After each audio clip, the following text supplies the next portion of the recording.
everybody? This is no other than the Remix Morning Show. Right here on Black Power Media, in case you didn't know.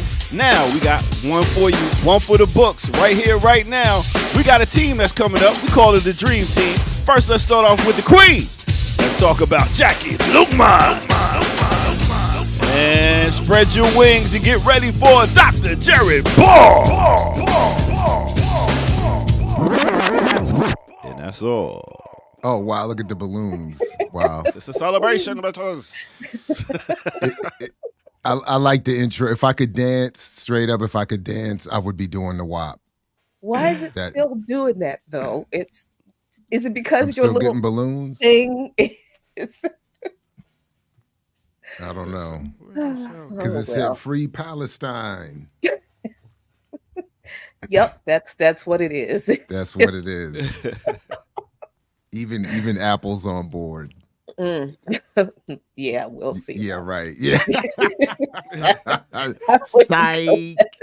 Speaking of 80s, that was another one for me. Psych. Psych was it. Although, you know what? The one entertaining thing that has come out of me watching the second half of the NFL and the playoffs and all that kind of stuff is Apple's commercial for their new phone, and apparently allegedly it has a longer battery life. They say that with every release, right? But this one commercial I think it's kind of brilliant. It is, I don't know who the rap artist is, but he's singing, and the commercial shows the outlets, the electrical outlets, actually singing this song about not missing the fact that the iPhone doesn't get plugged in at night like it used to, and it's funny. It is hilarious. It's one of the best, I think, Apple commercials that I've seen. It doesn't make me want to buy an iPhone, but I mean, they paid their creative staff pretty well to come up with that one. So Jackie, this battery lasts until the next phone comes out. Basically, yeah. That's what they're trying to tell you. Just real quick, we are live, but there is something funky happening with YouTube where it doesn't show up as a live stream is occurring. Really? Hey, so I see why they're on Sundays. All right, now I see it. I do see it now, but a second ago I did not. I'd be wondering. I'd be like, yo, it started off with this many people, and then at the end of the show, it'll be like 4 people viewed it. I'll be like, huh? And then the numbers finally catch up. Yeah, there was an intro, so I don't know what happened. There was no intro? What? That's what Ricky reported, that there was no. On the YouTube? Oh, that's interesting. But we watched it. Did we go into a Twilight Zone while it was happening? No, the three of us saw it on our end. It sure did. You know. Spread your wings, beat and everything. True. It's good. I haven't been silly with the Sybins today, so this must be happening for real. So I'm the Alphabet team is exacting its revenge on the Negroes. What did y'all do this weekend for this to happen? I know y'all was up and outside doing something. I didn't go outside this weekend. Right. This weekend it was not me. Jared, Hickory Ridge. What did I do this weekend? We had Hickory Ridge Village Board last night. I knew it. I knew it. Oh. I don't know if I'm projecting, but it's a little funky ever since I politically stepped out of the Palestinian closet a couple weeks ago. Imagine that. I was like, hey, everybody. Free Palestine. From the river to the sea, everybody. It was like from the house to the picket fence. You better cut it out. This Hickory Ridge, baby. From the front door to the end of the driveway. Back to your front door, Mr. Ball. Oh my goodness, man. Oh man. So not an eventful weekend for any of y'all? No. I can't even remember what happened. I don't be remembering either. I was just over here thinking. I had to look at the calendar. So we did Saturdays. We had a good show on Saturdays with Renee. I do remember that. I have to go back and watch it. Oh, you know what? Oh. What? I mentioned the run sheet off the air. Listen, all I can say right now is Sister Erica is putting in the work. Never mind the run sheet. I have the privileged honor of being on her PhD committee, and I'm seeing what's coming down the line. What? And I'm trying to tell you, she don't even know this part. She asked me to review this, to look at this paper she's put together on financial literacy, and she's about to be she's paving some ground here on the history of this concept, on how it's being deployed. It's some beautiful stuff. So that I got to engage a little bit this weekend, and I don't know why I forgot that part, but good thing I have a calendar. Have a bunch of smart people on your team, boy. I feel pretty. I mean, Erica's sharp, man. I'm trying to tell you. Let me find out. She don't seem like what you. Let me take it back and say something really nice to cover that up. Let me heal up, rewind.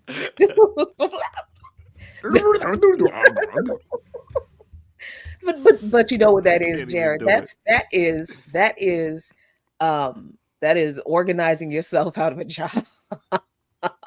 So, but what it is I understand, with all due respect to Erica, I understand where Ear Doctor's mistake might come from, because sometimes, like, one of my closest homeboys is a comic. So when people, if you engage him in a certain space, you would have no idea how sharp he is.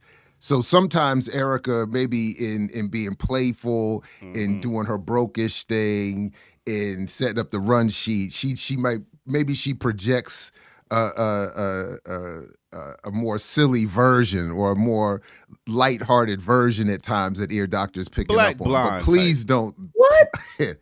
Oh God. I'm trying. See, let me straighten that up too. Good grief. I don't have any coffee and y'all put me to work like this early in the morning.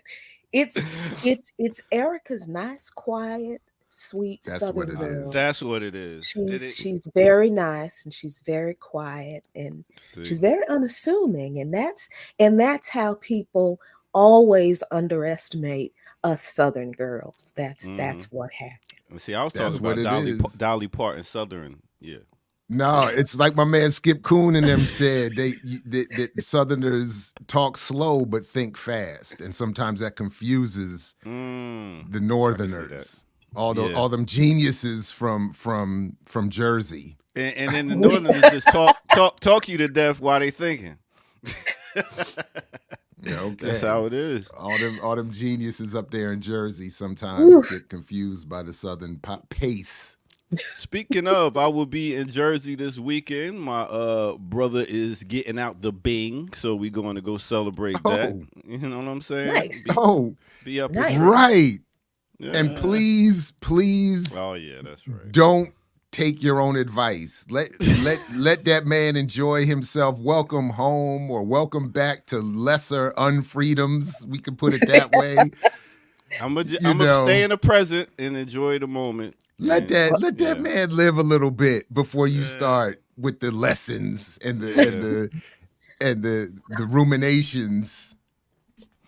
I will. The ponders, the Naka ponders. I am not convinced. I am not. We're gonna go eat, then we're gonna go to a sports bar afterwards. Okay. We're gonna talk about stuff like that at a sports bar. I mean, right. That sounds precisely. Actually, that sounds great. That's the perfect place to have a conversation, but this time you should not. I'm not. Don't have the conversation. I'm not. Just be a good wingman, designated driver, or designated to get to the designated driver. Yeah, we'll do that. Because that's a role too. People forget that. There's the designated driver, then there's the one who's designated to make sure you all get to the driver. You got to have that role too. Mm-hmm. Okay. I was supposed to be going to a Grammy party with your boy Killer Mike this Thursday, but tell him I said what's up. I will. Tell him good luck. I was, but they want you to be there at 3 p.m. and it ain't over till like 12 midnight. So I said, I'll pass on that one. Man, you got to get the BPM in there. I'll tell you who we could get in here. Kim Brown. Hey, Oh, Good morning. Jackie, if Jackie goes and gets a hoodie, we'll all be Hoodied up. You gotta get you a dashiki hoodie. One of those from the Asian Mark. They got them. The Asian Mark, they got dashiki hoodies. I've seen them. They do. There's some fly ones out there. I actually want some of those. Yeah, I do. hit up Roland Martin. No. He's got some. Whoever suits him up in the African gear is He's got a tailor that makes his stuff specific to his very round shape. That's not. That's not Chinatown. That's not gonna help me I out. don't think he's getting any Chinatown dashikis. I think he's getting straight Senegalese. Oh wow, Korean. Kim, how's Mama? Yeah. Kim. Is she frozen? Can't hear me. She can't even hear now. Look at her. Oh, damn. That was everybody. I thought that was just me. Okay. No. Kim, can you hear us? Kim, are you there? I can hear you now. Okay. Jackie said how your mama is. Yeah. I did not say how Can y'all your hear mama is, but I We can said hear how's you. Mama. All Yeah, right. we can hear you. This is Oh, awkward. something's weird. This is awkward. Hey, Kim, how about you rewind, reset, and come on back? You can do that. Thank you. All right. In the meantime, Leah, come on now. Roland, his African stuff is fly. Come on, let's give the man his credit now. Come on now. He do. No, Let's- come on. no, I let's mean, not. give his stylist credit. How about that? Okay, all right. Shout give out his to the stylist credit. Yeah. No stylist over here. You know what I mean? We come fresh every day. Oh wow. I'm just saying. So we got a dope show. Anything else going on? We got any guests today? No guests today. I gotta leave after 9. Netfa hit us up. Did you all check that? Yeah. I left that into the capable hands of the ear doctor, but Really? I guess he didn't hit me up. Yeah, I think I thought have to we go were all back in the and- email, right? I gotta start reading my thought email. so, but yeah, I think we can get Brother Ali on tomorrow or Thursday. Okay. Okay. Now let's try this again. Burn it down. All right. We good? You hear us? I can. Yes. Y'all coming through Yay. loud and clear. Jackie Okay. asked how your so mama Jackie, is. yes, right. Re-asked. Yeah. Mama is doing well. Her thing is tomorrow. It's minor. It's in and out, but her recovery is a few weeks. So so that's what we're going to be doing. And me and her doctor was like, my mother was like, I don't want to do this. I said, Mama, you still strong. You gotta knock this shit out while you young and still, can hit hard out here. You don't want to be dealing with this when you're 80, 85. So let's get it knocked out. Big So up shout out to to my mother.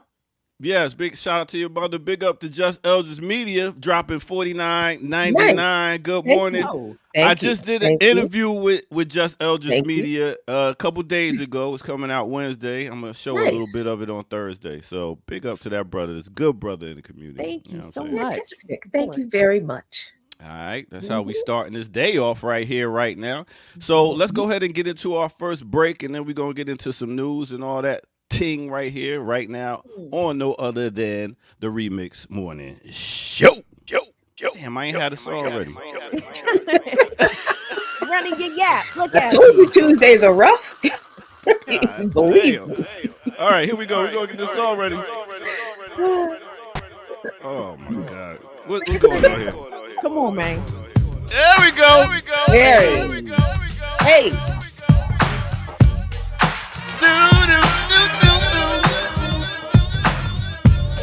Yeah. What's good, everybody? Welcome out to our Mondays, which is Tuesday right here on the Remix Morning Show on Black Power Media. Make sure y'all hit that like button, that subscribe button. If you're new to the channel, go to patreon.com. Become a member over there and get footage that's rare. Listen, tell a friend to tell a friend. This is how it goes down once again and again. All right, with that said, we're going to go ahead and take y'all to a space and time. In case y'all didn't see some shows that was on the Remix Morning Show, allow me to reintroduce them to y'all. All right, let's first start off. If y'all didn't see Earn Your Liberation, let's see what they was over there talking about. fact that she started the dialogue around Black men failing to protect, and I actually did a discussion called the protection paradox, from whether or not women are protected in the streets, and men talking about the worthiness of women to be protected in the streets, and the obligation or lack thereof of protection.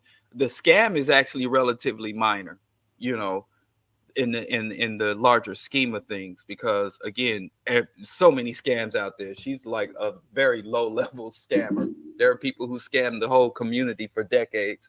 All right, now they talking about the sister that got hit in the head with a brick and started getting some of that money and started going to Jamaica and partying hardy. Let's see, you got to go check it out and see what else they had to say about that. Other than that, let's see what else they was doing on Sunday's radio. Having knowledge of something, aware. For example, we are conscious of the extent of the problem.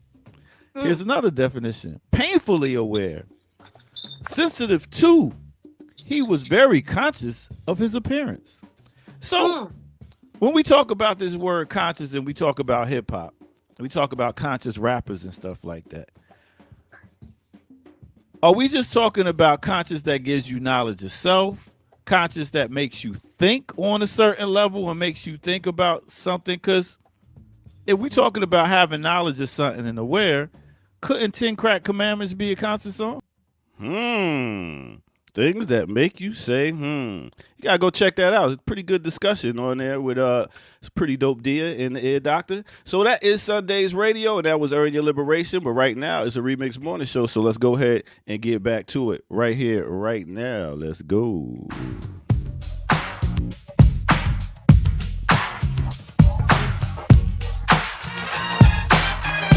Anticipation of what's to come. With the SSWW to the V. Ooh, that's high school. Oh, what days. Oh.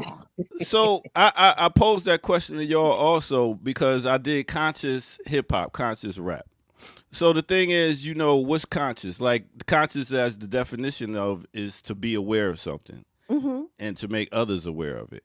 So we always put conscious rappers on the Talib Kweli's, the Mos Defs, the Commons, because they talked about knowledge itself, KRS-One and stuff like that. Now, I said, what about Biggie Smalls teaching you how to cook crack? Is that consciously making you aware of something? First of all, it was the 10 Crack Commandments. Master P taught us how to make crack. Okay. With ghetto dope. That was P who did that, but Biggie gave us the rules. So then Jay-Z will consciously take you through something and tell you or help you to see how to do something a certain way and make moves a certain way. That's conscious, right? No. Okay. What's conscious? Why do y'all look disgusted right now? 10 Crack Commandments, bro. Fix your face. Because you playing with the language. We all know what it means. We know it's not. We know conscious is not meant by the literal version of that definition to just make you aware of anything. It's supposed to be something politically and culturally elevating, radical, even, dare I say. So there is a particular genius involved in Jay-Z's storytelling and Biggie's storytelling and Nas's storytelling, but because I don't put Nas in particularly I'm thinking of like New York State of Mind or something like that. That's a brilliant song. Or I two, know I parts can 1 and 2. be what I want to be. Less brilliant, but yeah. Okay. Yeah. But it's conscious. Yeah, it's no. no. I'm having problems with the definition of conscious. See? That's why I was trying to get right. That's all I was trying to get to. I'm sorry. Let me not. No. That's it. I was just trying to say that there's a genius in that form, but then there is a political and cultural elevation level. There's levels to this. There's a lane that references something that is meant to push a community into a radical future, and rather than just explain some of the depths of the horrors or the particular mechanisms for overcoming them. Exactly. Yeah, consciousness involves being not just knowing how the system oppresses people, But it's also, consciousness is also in using that knowledge to be of service to your community. And that, I didn't make that up. Kwame Ture said it. So it's not just I know stuff. It's Okay. not just, somebody made me aware of something. It's what were you made aware of? Were you made aware of the truth? I mean, people telling folks that the FBI are your friends, I mean, that's, the FBI solves crimes. The FBI has this great serial killer profiling division, all that kind of stuff. Okay, now you're aware of something that you probably didn't know, but how is that in service to the community? Then you have to break that down. Well, why should we care about the FBI? The FBI are not our friends. Look at what the FBI did to our community. Look at what the FBI did to our hip hop and rap heroes of the conscious era. Then it becomes, oh, you see, you understand the true nature of a thing in relation to our community. Now it's what you're going to do about it to help our community. That's consciousness. That's not just, I'm aware that Biggie gave us the 10 rules for slinging crack. I mean, all right. So with that said, you got certain rappers that did a conscious song. Could they be considered conscious? Like Slick Rick did "Hey Young World," very conscious song, but he also did "Treat Her Like a Prostitute." But see, Hey Young World, I have issues with Hey Young World. I love Hey Young World as a record, but it's laden with misogyny. You know what I'm saying? Like, telling the girls not to be fast, or you're going to get a reputation out here. Like, that's the consciousness you can keep, right? Okay. But I also take issue a little bit with rappers like Kweli and Most and Common being labeled as conscious, because to me, the absence of overt misogyny and overt gangsterism from their rhymes does not denote that they are conscious, right? They're just not rapping about the fucking popular nonsense. They're choosing to rap in a different direction, but I wouldn't necessarily call their lyrics conscious, though. You know what I'm saying? It's not elevating. It's just not gangster. They're not talking about shooting and pimping hoes and shit, right? Well, Brown Skin Woman is elevating the sisters, is talking about the beauty of the sisters. You got certain songs, just like Styles P got "I'm Black," but he's with the locks. Will he be considered conscious because he did "I'm Black" and "Speak Like an African"? Certain songs that have some consciousness to them. Like, I'm taking y'all down a whole wormhole. I know we got news and stuff to get to. Yeah. So, Like, this is why I wouldn't call Black Thought a conscious rapper.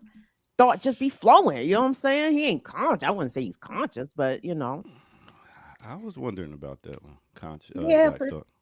no, but this is why I hesitate to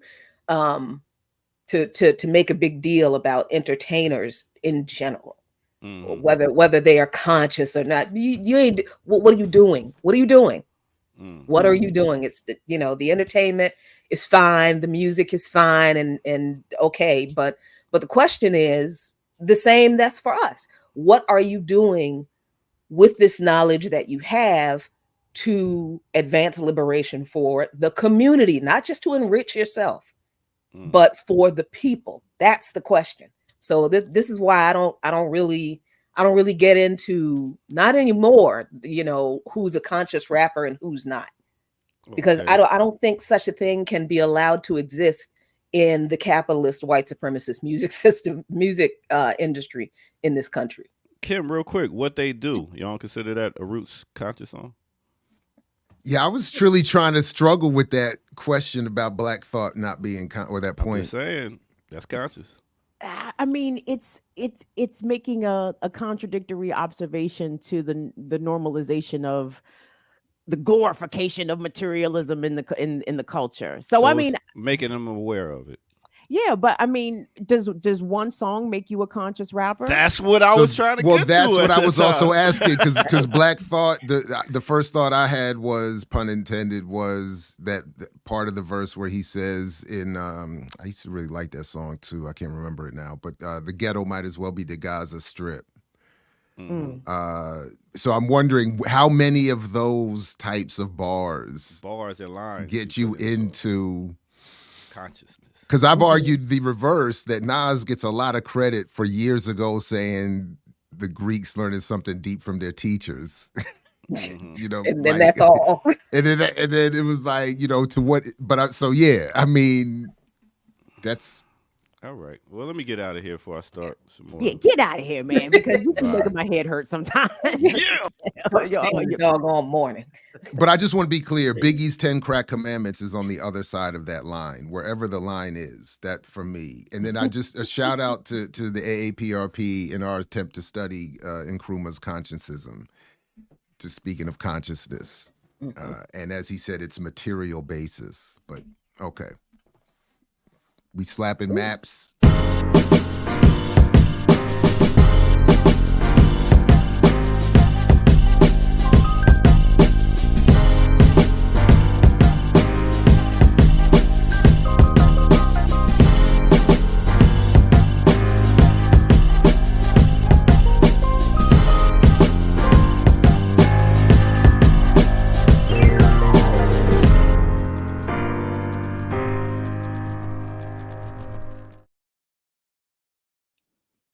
Peace and good morning, everybody. Happy Tuesday. Ow, there go Kamal. Franklin, late to the Sitting in party the dark as again? usual. Every Is this time, the first time I've been on since you've come back, Jackie? I think so. My God, we both had such a ride. It is so amazing that we're both here now. Yeah. It is a miracle from the Lord. Yes, that person. Yes. Or entity. Mhm. Yes. Yes. You've had a replaced kidney. I'd had to eat kidney. Wait, beans. no, hold on. They don't replace nothing. Wasn't it a replaced kidney? I thought it was a replaced kidney I gave up. It's not replaced. I just have 3.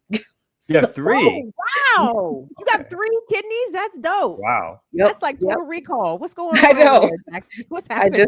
just have 3 kidneys and one of them actually works. So Oh, wow. Yeah. And I'm down to 1 because of my generous donation. you'll be all right. I never understood that was so they didn't take one out and put one in. They just put another one in. Yeah, because and the reasoning for that is that the surgery to think about it, in order to there are a lot of blood vessels and all this kind of stuff connected to, that your kidneys are connected to other things. To if there's nothing wrong, like if the old kidneys are not cancerous in some way, or in any other way kind of infected, they don't take them out because the surgery would be too much more risky to be taking one organ out, having to tie off all of these hundreds, if not thousands, of blood vessels and all that kind of stuff, and then to put another kidney in to connect all of these other things. It would, that they were just like, we haven't done that in a long time. Yeah, Where filter did they create a new replacement. slot for the new kidney? You're like, where's the slot for the new And I'm kidney? just picturing them just stuffing it in there Nope. and then plugging it in. It's That's the extent of my medical knowledge. It is It's right there? here. Yep, it's right here, and I can't show it to you because obviously, but it's a Calm down, Kamal. Take I it know off. he was Take hoping. He was it hoping. I off. saw it. I saw it. Too. I thought for a second. Yeah. That's He the was new like- form of adult content, surgery porn. Is that what this is? Post-opography, post-op. Show me your scar. Yeah. Show me your Look at that. scar. I got a lot of scars. I'm going to start me a surgery OnlyFans. That's Oh my God. Now I you're bet thinking. Now I you're bet it would thinking. work. Come with it. Oh, there we go. Of course it would baby. work. Baby. Of course, Baby, of baby, course baby. it would work. There's always going to be oh, Dad, don't do my mayor like that. Stop it. He was set up. Stop it. Wow. Shame on you, Jersey. but he would be one of those type of dudes that, oh, you had surgery, sis? Oh, you did? Let me see your scars. Let me see. How long has it been since your last operation? It's healed. They're very alone out here. Very rest in peace. Yeah, but that's Anyway. what they do. Yeah, they stick it down close to my what is that, thigh, I guess? Yeah. And they attach it to the what is it? The vein in my leg and to my bladder. Yeah, all that. Yeah. Oh wow. That stuff is I didn't even know that. fascinating. Yeah. Shout out to medical All respect due to ear doctor. Shout out to medical advancements. Look, in shout out to Georgetown University Hospital. Okay, Georgetown. I'm not. You know what I'm saying? I am loath to shout out any capitalist institution, but these folks the they really, contradictions. That's the thing.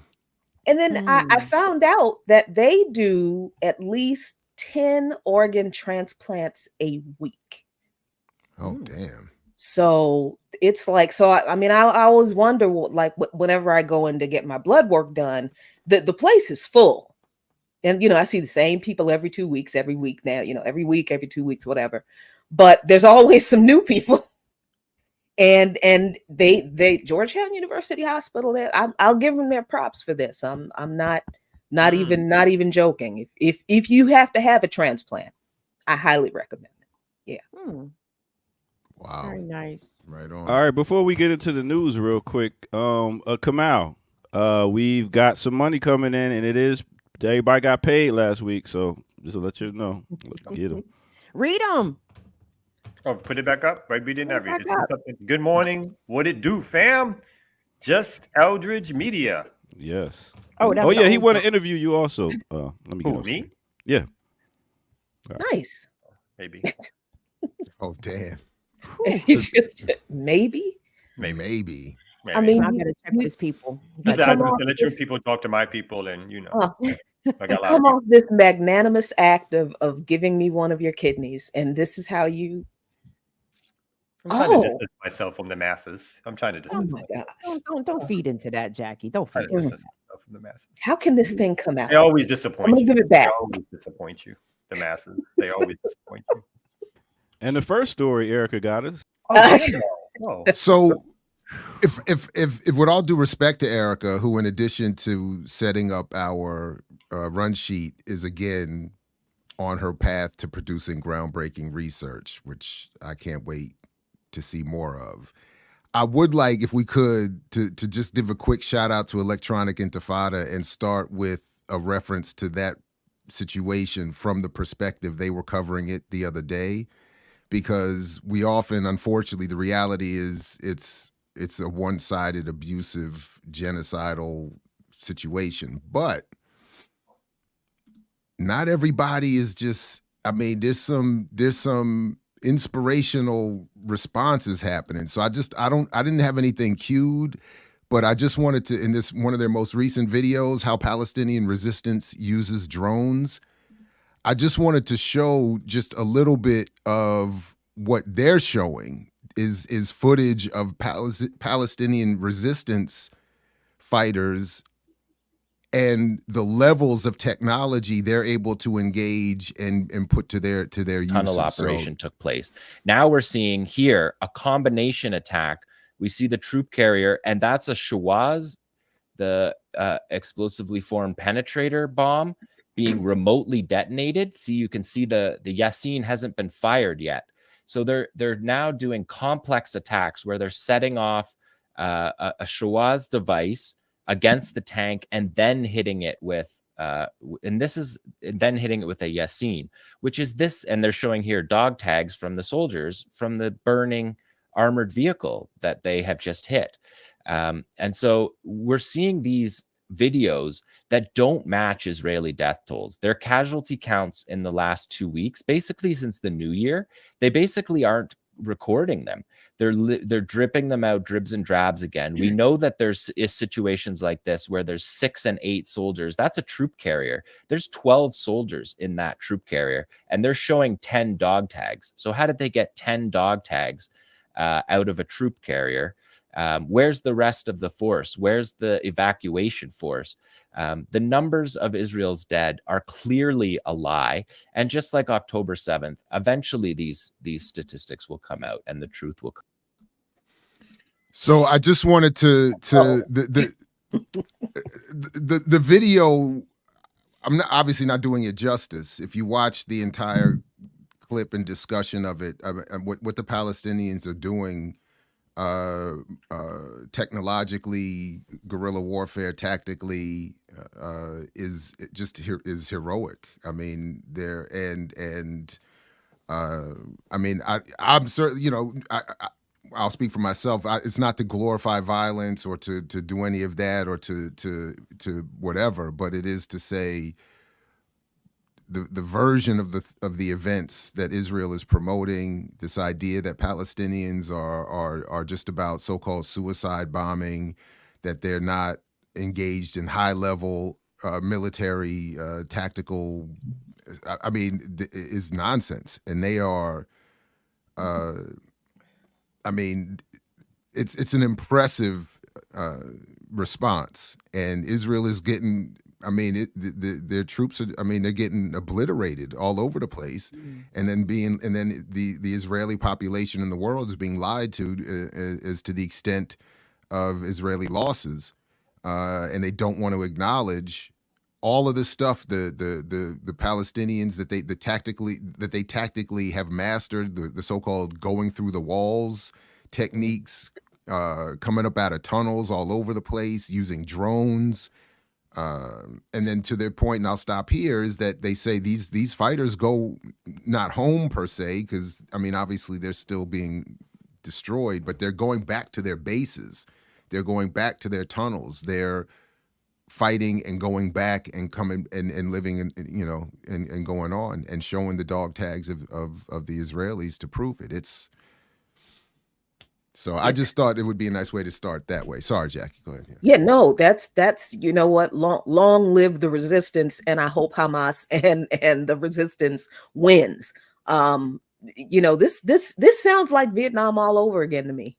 This is I'm pretty sure the big wigs in the Pentagon are saying this, looking at the same thing, saying the same thing, and are probably sitting there saying, let's not send any more American troops over there to help them get their asses kicked. Let's not do that, because we can't take another loss on the battlefield, because this is, you know, the US and Israel's project. That we need to stop isolating Israel as if they are they are solely responsible for all of this terror that they've rained on the Palestinian people. This is a US, Britain, Israel project, and it always has been, because it was the UK that colonized Palestine before Israel even existed, and it was the British government that began these pogroms, destroying villages and carrying out massacres to clear this land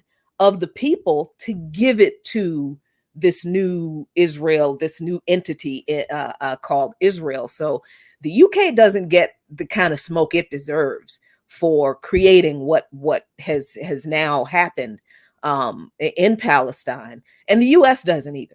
And I think we really need to start this is not just an Israel thing. They are not uniquely evil in this. They are the bastard child of US and Western settler colonialism. That's, you know. What's also so amazing or so interesting is how important they think the Israeli project is. Because if you know, part of the history is also that the British slow it up, or didn't go as fast as the settler colonial the new settler colonialists wanted, right? The new Europeans who happened to practice the religion of Judaism wanted. And in return, those so-called Israelis started enacting terrorist bombings against the British, killing British soldiers, right? So they turned on the British to say, you're not moving fast enough, and because of that, we're going to blow you up, right? Those were the so-called first terrorist attacks were against the British, again from the so-called Israelis. And so it's so even when we look at today, you know, part of what you said earlier around this reminding us of Vietnam, you know, one of the lessons that the United States learned post-Vietnam, or one of the things in which it started to do post-Vietnam for probably a good 20 or 30 years before, I guess, the Iraq invasion or the Afghanistan invasion first, was the United States is doing what it does, and what Israel's doing now has become basically a bomber of countries, right? So aerial bombardment is the chief way in which the US, or missiles, is the chief way in which the United States, particularly post-Vietnam and now post-Afghanistan/Iraq, decides to operate, is to have these technical bombing missions or drone missions, right? Because they don't want to send troops in because of exactly what you're saying. because guerrilla warfare on the ground means you're going to lose people. And then you have to figure out for how long your general population is going to allow you to lose people when they don't even understand why you're fighting, except the slogans that you're throwing at them. When you throw slogans at people and say, we're doing it for ABC, because people here are, to be honest, are so ignorant or so patriotic, particularly the larger white population, and or we have a lot of poor people who need jobs, that flies for a while. But when folks start coming home in caskets, or they start coming home without legs and arms and the rest of it, and then people start asking, why do we got to do this? Or why are we here? Or whatever like that. And so they don't have the same, the fervor of resistance. When I was in Palestine over a decade ago, at this, not because they wanted to, but it's become partly a lot of which is a resistance culture, right? They honor their martyrs. They have flyers and flags and different things that show the people in their resistance movement who have fought for them, right? That's all. That's like there. When you walk down the street, the walls are filled with at least they were, in Gaza and the West Bank. Now that there's basically hardly any buildings left in Gaza, but the walls are filled with posters of the martyrs and the people who fought for the resistance against the Israelis. Right, the propaganda in terms of the sloganeering and everything that takes place. It's a resistance culture because they understand that their very lives, as opposed to the invaders, their very lives depend on being able to resist against the Israeli occupation and finding ways to break out of it and finding ways to challenge it. And then, I'll wrap up on this thing. The incredible network that has been the so-called axis of resistance has been created, which is, it has technology, but compared to the West, it's a lower technology resistance. But the fact that resistance can exist and use some technology, cheaper materials, finding different ways to import missiles and technology that they can use for drone warfare and other things. That's what's really scaring the West right now, because now you have 9 state actors, particularly like a Hezbollah, which has the machinery to not necessarily, again, defeat the West, or maybe not even defeat Israel, but to damage them significantly. The whole Israeli economy is now in a shambles. The northern part of Israel has been completely evacuated. All businesses stopped. Southern parts of Israel have been completely evacuated. And so they are basically in a place where the challenge by the axis of resistance is something that they are scared of, frightened of, that they see the power of. And for them, it's a question of how far they think they're going to be able to push this thing. And for the axis of resistance is how far they're going to be able to push back against Western hegemony and to survive the encounter, to be honest. Mm-hmm. And part of the resistance is the coverage that Electronic Intifada is providing a counter narrative to what is being broadcast in the mainstream outlets, especially here in the US. You think you're going to see any of that kind of footage of Hamas fighters batting up the IDF forces? Lester Holt gonna show that on NBC Nightly News? Nope, not a chance. So outlets like Middle East Eye and Press TV, Electronic Intifada, and even here on BPM for us to raise up that coverage, because I mean, Palestine needs propaganda out here too, right? And we have to show that they are resisting still and winning in some cases, because again, we're not going to get the real story from the U.S. press. So I appreciate, Jared, you sharing that with us, because I'm feeling inspired. I'm like, oh shit, we could beat Goliath out this bitch, seriously. So I love it, yeah.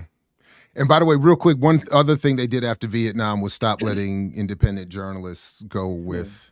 That's right. The troops. They started doing that embedded stuff with Desert Storm and all of that. We got all the fake coverage. I remember Dan Rather got flown onto our aircraft carrier and was doing interviews. And my first ever interview was his crew asking,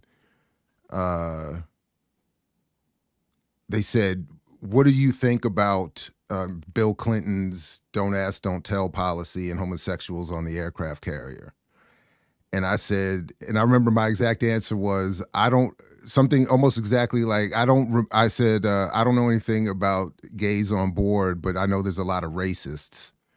And they were like, oh, Okay, thank you. But- Thank you very much. Please, And who is he? and that Get was him.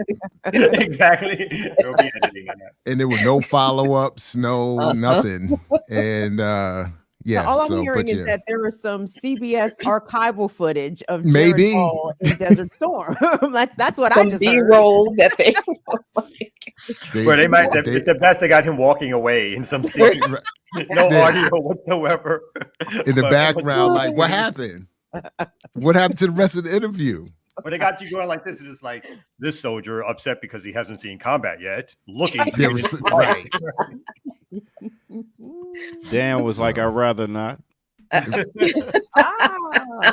there, doctor. hold No, on. then they that. flew him, they took him up in a jet, had him flying around and stuff. So it was a total, got him all ooh wee, ooh ah. So, And they're doing that that's what same thing warfare. now, like you said, like the Yeah. Israeli IDF is carrying around so-called Mhm. journalists, knowing that they're going to give a certain perspective and all that kind of stuff, claiming that they're showing the Hamas tunnels and everything like that. So it's Yeah. So I mean, they've also learned their own lessons, right? Like we're not going to make that mistake again. We're not going to allow you to talk to the other side again. We're not going to. We're going to make it very uncomfortable. And claim that if you do, you're giving comfort to the enemy or you're some traitor because you dare put the positions of the folks who are fighting back on, whatever. Mhm. Oh, I love how they like even when they talk about the Vietnam War, the first thing, and even here and in this stuff here, in terms of Israel, the first thing they mention is their own death count. They can kill 2 or 3 million Vietnamese. And then that might, if it shows up at all, it's in paragraph 9, but paragraph 1 or 2 is 58,000 Americans, whatever, killed in Vietnam. And that same, now the narrative for this particular war is October 7th, October 7th, October 7th. And then they may mention Palestinians who died. Right. According to the Gaza health officials, which are controlled by Hamas. I always put that caveat in there. Yeah. But you know what? Speaking about, I'm glad you brought up the fact that Palestine needs propaganda too, because people don't know that Hamas and Hezbollah, they have their own media offices, and Hamas released through Palestine Chronicle, another really great online source of information about Palestine, released this 18-page booklet on Operation Al-Aqsa Flood, what happened on October 7th. This is directly from Hamas. Jackie Lukman did not make this up. I'm not that creative. And so they explain what happened on October 7th. And I'm just going to drop the link for this in here, but I want to point out that they start by explaining why Al-Aqsa flood happened at all. And of course, they talk about the fact that, their fight against Israel's oppression of Palestine didn't start on October 7th. And the Palestinians' resistance didn't start on October 7th. But all of this started over 105 years ago, including the 30 years of British colonialism, 75 years of Zionist occupation. In 1918, the Palestinian people owned 98.5% of Palestinian land and represented 92% of the population of the land of Palestine. Jews who were brought to Palestine in mass immigration campaigns in coordination between the British colonial authorities and the Zionist movement managed to seize control of not more than 6% of the lands in Palestine and to be 31% of the population before 1948, when the Zionist entity was announced on the historic land of Palestine. And as a result of the British and the U.S. Arming Zionist militias and carrying out some of the pogroms themselves, as the British did, then at the end of these repeated aggressions against Palestine, Zionist gangs seized control by force of 77% of the land of Palestine. They expelled 57% of the people, destroyed over 500 Palestinian villages and towns, committed dozens of massacres against the Palestinians. This was before 1948. And in the continuation of the aggression, the Israeli forces in 1967 occupied the rest of Palestine, including the West Bank, the Gaza Strip, and Jerusalem, in addition to Arab territories around Palestine. So Hamas gives the historical context that we're, of this this ethnic cleansing, this white supremacist settler colonial Zionist apartheid campaign in Palestine. They give this the history and the background that we are never ever going to get in US media. And then they go on to explain, I'm just going to drop this in the chat for y'all. And they go on to explain why they did this. And there's a section in this document where they say that after Israel has done all this with the help of the international community, the US, the UK, funding from other countries, what exactly was the Zionist entity expecting the Palestinian people to do? Like what were they really expecting the people to happily and humbly bow their heads and consent to displacement, genocide, and the theft of the rest of their land? Hamas literally asked this question, like, what did they think we were going to do? Like, how are you surprised that we rose up against your genocide of us? And when it comes to people who are like, oh, do you condemn Hamas? No, I don't condemn any freedom fighter for how they are fighting against the oppressive forces. I don't condemn. Do you condemn Israel? That's the question we need to start responding to people when they go, oh, well, Hamas and terrorists and October 7th. And do you condemn Hamas? Do you condemn Israel for 1948? Do you condemn the US for bullying other countries in the United Nations to get them to vote for this partition that most countries didn't agree with in 1948? But Jackie, Israel has a right to defend itself. The person who stole your house don't have a right to defend Israel themselves. has a right to defend itself. No, they don't. That's the other response we need Israel to has have. a right to exist. No. The person who has stolen your house and has kicked your family out of your home does not have a right to resist you taking back your stuff. No, they don't. Thieves don't have a right to defend themselves. They do not. What I also like about what's always funny for me about sort of U.S. propaganda or U.S. media is when they start trying to explain terms and how they're misapplied. So I've seen now 5 articles about settler colonialism, like in the New York Times, the New Yorker, several other papers. Is like the misapplication of settler colonialism, how the woke left is using colonialism. It's like all these explainers for their audience to be like, no. The whole, like, this is complicated. These people are they're from here. It's like this whole explainer, which, like, somebody, we put up the comment a few seconds ago how colonizers hate history, like all this other explainer propaganda to get away from the simple truth and history of the situation. That, it's a very comparable situation to any other settler colonial project. There's an indigenous people come there, they wipe out those indigenous people as much as they can. They rewrite history, except here in Palestine, the numbers are still there in terms of resisting, right? So here in what is considered America, the indigenous people were wiped out to such a magnitude that the ability to resist in the ways in which Palestinians can now still continue to resist wasn't the same option, right? On the continental. Same thing with Australia. And there are probably several other places. But in Palestine, the numbers are there. The people are still there. Even as they've been moved off their land, they're still in and around that area, which allows them to resist. And then quickly, the other thing is every story is linked back to Iran at some point.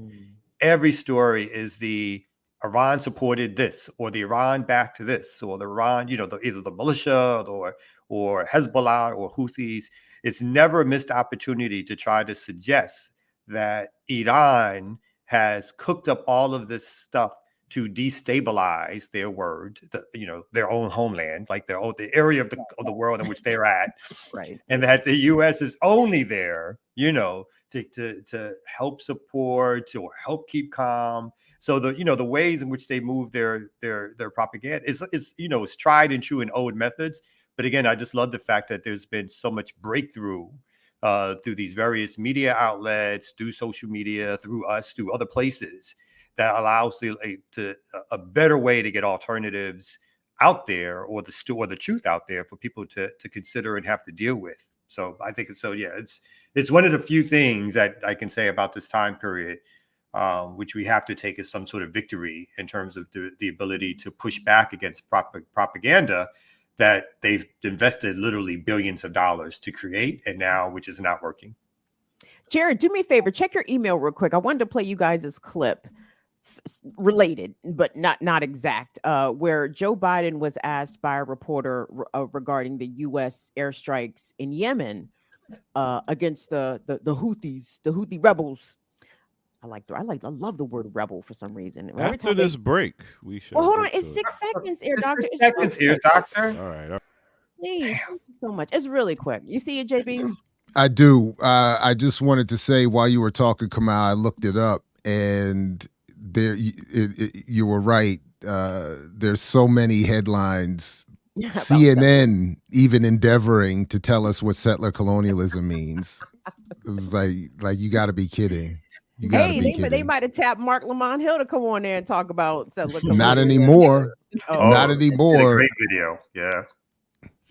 Are the airstrikes in Yemen working? Well, when you say working, are they stopping the Houthis? No.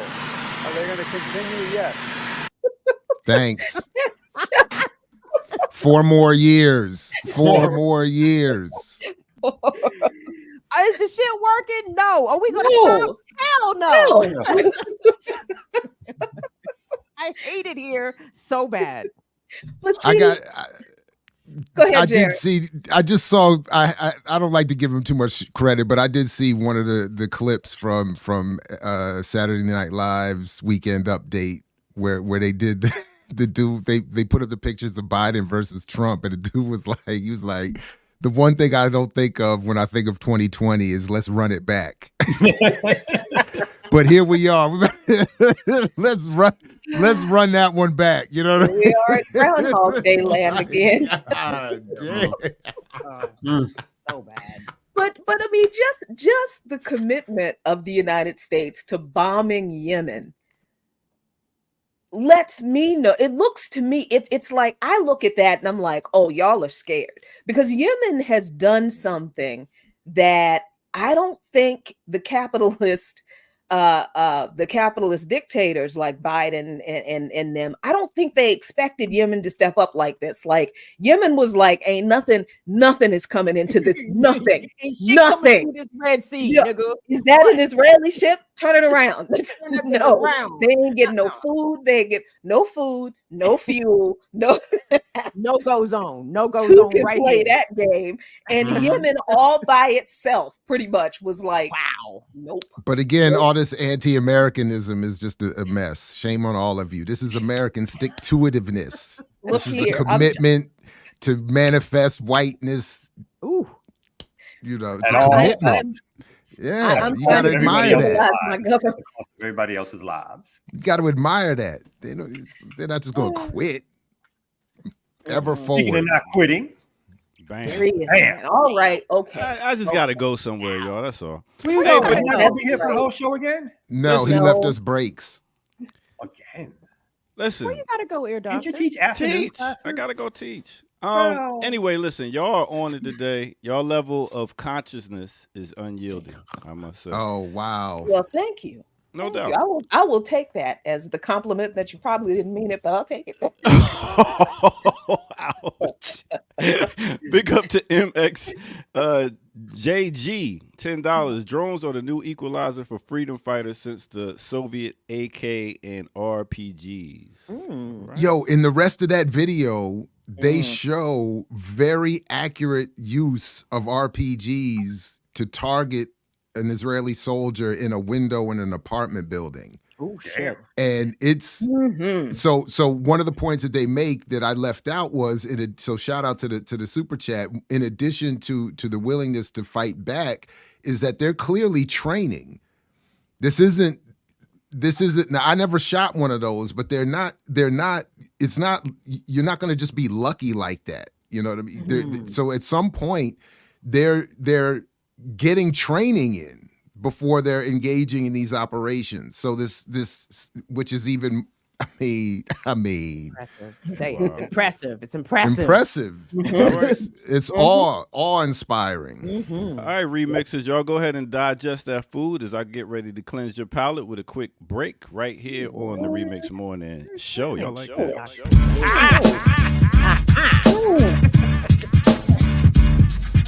Cleanse your palate. Yeah. Come on. Face your eyes on it. I know a place where we could go outside and have some fun. Just you and me. Together we are one-on-one. I know you remember when we used to chill back then. Smoking the blunt. And what? And sipping on the Heineken. Long time no see. What you been doing?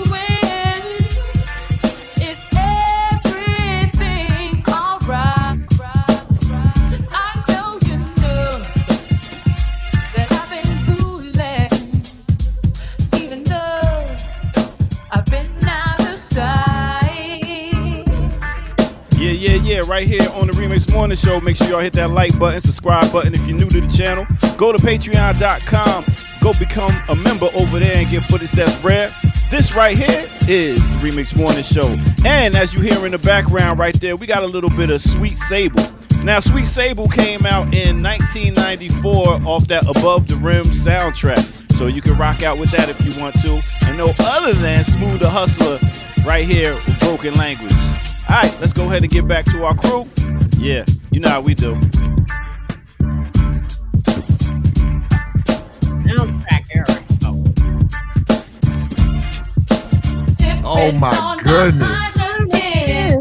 Smoking a blunt. Did I get you hyped, Jared? Oh my God. So many memories. Not all of them good either. Let me tell you something.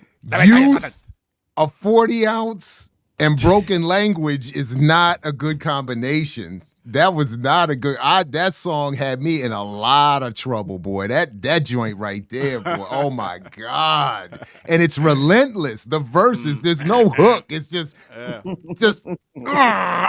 love it. I'm so amped right now. I love it.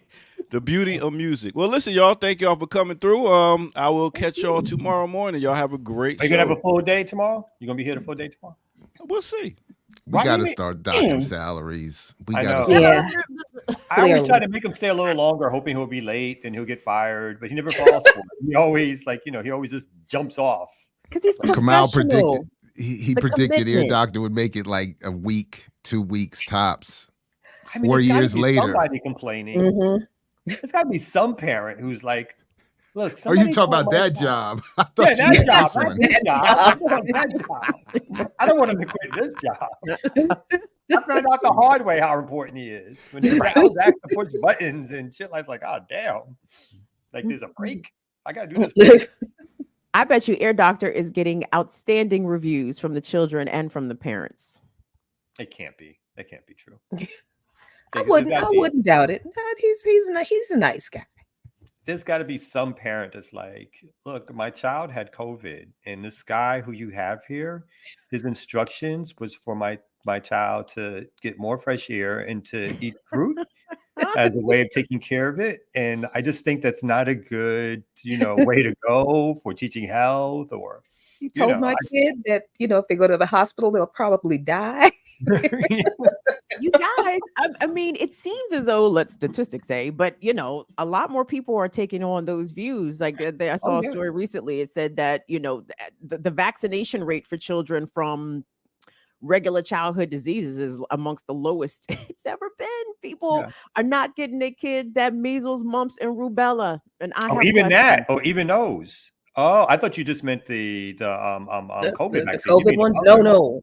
COVID, Yeah. I expect at this stage. I think the propaganda from all corners is such And I think the casual way in which we started to treat it, has led to the downtick. But I assumed the other vaccines were still, people are If not. I'm not mistaken, the death rates for COVID are almost identical daily in the United States to Palestinians killed by Israelis. It's about 250 a day.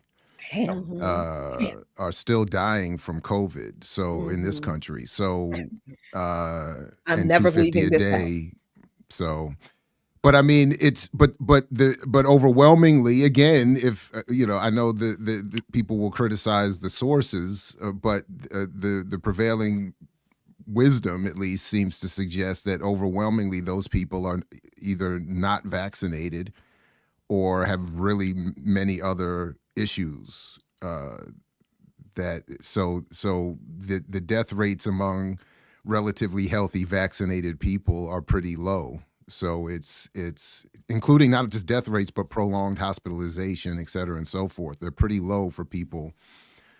So our household went and got our latest round, just for whatever that's worth. I truly think people but yeah. take it as just a new, almost like a new strain of the flu at this stage. I Mhm. think everything is and to your other point of who's dying from it, and because I guess that relatively speaking, healthier people get it, and younger people who get it recover from it. Mhm. And because of the populations who are almost like the unseen at certain stages, right? People who have Mhm. other ailments, older Mhm. people with disabilities, and who are not given a large voice to say, hey, wait about us. It's almost like these people are passing away, That's right. and no one is either talking about it, or it's almost like it's just they were older anyway, kind of Yes. excuse, whatever. My mother, when she passed, now I guess close to a year and a half ago, part of it was when she went to the hospital, she caught COVID in the hospital, Mm. and that aggravated all her ailment. And again, my mother was an older woman, and she passed away. And when we sued the hospital for other things, adding that addition to it was a difficult cause of action in terms of trying to sue the hospital around what took place under their care. So Did you Mhm. So tell you that couldn't. story here? I don't even know. Did the no, whole? Dang, I'm sorry to hear that. I don't even remember hearing about that. no, That's I don't So usually talk about so you're saying you couldn't sue the hospital for her the way contracting our COVID? the way our attorney phrased it, around sort of the additional cause of action and the facts that we would need to gather to suggest that the cause of death was directly related to the COVID, really put it just made us to say, like, you know what, this would go on for years. My mother was already really ill at that particular point, and the expectations were touch and go. And so we decided to carry on with the current lawsuit that we had against the hospital for another thing that they did, which we thought added to her demise or her death. And so we just carried on with that instead. But if that's for us, I'm assuming, and somebody like me who would be considered obviously a former practicing attorney, someone who's well informed about certain things, blah, blah, blah. For people, everyday people who are struggling through that kind of stuff too, the chances are not great that they're going to get a sense of justice or feeling of this could have been prevented, what could have been done in either at the hospital or in general society to try to make sure that these things did not happen or do not happen at the rate in which they're happening at. No one is suggesting that all deaths could be stopped or whatever, or all infections would be cured. But of course, if you have a broken system or a system that's designed to work the way it is designed to work, then of course you're going to have more people, more poor people, more working class people, more older people, more people not considered in the mainstream of life who are going to pass away because of these infections, lack of information, carelessness, and everything else that's involved in ways in which people are being treated around medical conditions, and how they get treated generally in hospitals, or a lot of times in hospitals. No, the COVID response still continues to baffle me. Like America is either oblivious or very comfortable with the fact that we led the world in COVID deaths, and not by a little, by a lot. Like more people died from COVID in the United States than they did really in any other country around the world. And because the response, the healthcare response was so poor to COVID when it first broke. We have now been forced to accept this disease as endemic, this virus as endemic. It did not have to be that way. We actually could have got a hold of this, but you can't shut down capitalism to save lives. What kind of ridiculousness is that? But to your point, Jared, like more people are dying of COVID, or as many people are dying in the US of COVID as they are in Palestine on a daily or weekly basis. I mean, we just normalize mass death here. It's the culling of the herd. Oh, them people was sick. Oh, they called COVID. Well, they was already old. They was already infirm. They already had comorbidities. You know what I mean? The way that we write off chronically ill and disabled people in this country is really disgusting. And we just accept their passings as a natural phase of life, and it does not have to be that way. And the fact that I can't speak to the whole country, but tomorrow I'm going to the hospital for the thing with my mom. Hopkins is requiring you got to wear masks back in the hospitals now, in the hospital system. So that tells me something. I'm not hearing about a new COVID strain. I assume there's one out there, or maybe several out there. But and also the lack of information that we don't get now about the evolution of COVID, what these new strains are doing, how endemic they are, and how fast they're spreading. The CDC is not even really keeping track of that information anymore. Really quick, you mentioned about the ways in which we handle the mass shootings, right? Mass shooting is like normalized, right? Yeah. Like, it's almost like those are diseases. It's like, well, there's nothing we can really do about that. It's a sort of a natural thing that happens in society where people get guns, and then they start shooting up places, and we don't know what to do about that. There's no solutions to that whatsoever except to arm teachers. You know what I mean? Like, so all of this stuff is taken as, people will die broke. They will die because of whatever. But like you said, if the capitalist machine is not really injured by it, then everybody else is excess that can, as long as it's not too many at one time that disrupts the ability of folks to shop, we're okay with everything. Well, I just want to, I saw a clip of this the other day, and I thought we around here, we need a reminder of this American exceptionalism and where we are. So I thought let's just remember where we are. Okay.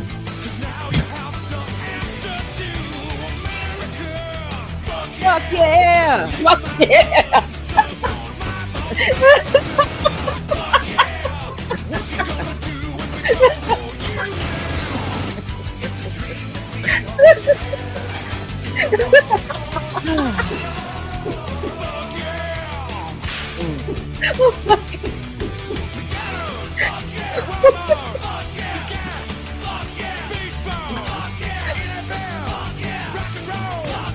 Genocide, slavery.